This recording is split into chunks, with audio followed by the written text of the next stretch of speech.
তাকে যেতে দাও, আমাকে বলতে দাও, তাদেরকে খেতে দাও। এই বাক্যগুলো আমরা ইংলিশে কি করে বলবো? ছোট একটি স্ট্রাকচার।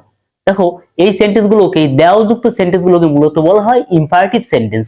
এবং এই বাক্যগুলো যখন আমরা ইংলিশে করি, সেক্ষেত্রে আমাদেরকে ফার্স্ট অফ অল আনতে হবে একটি লেট।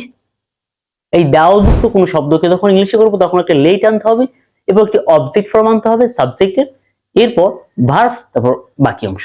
যেমন ধরো, ফার্স্ট টাইম বললাম কি, তাকে যেতে দাও, লেট দেবে, তাকে অর্থে হিম দিবে। এরপর ভার্ব, ভার্ব কি আছে? গো মানে যাওয়া, তা লেট হিম গো, লেট হিম গো, তাকে যেতে দাও। তাদেরকে খেতে দাও, লেট দেম ইট। আমাকে ভিডিও করতে দাও, let me make the video.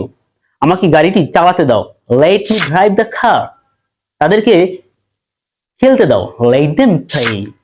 So এইভাবে বাক্য তৈরি করো। আর ক্লাসটি ভালো লাগলে অবশ্যই আমার চ্যানেলটি সাবস্ক্রাইব করো। Thanks for watching.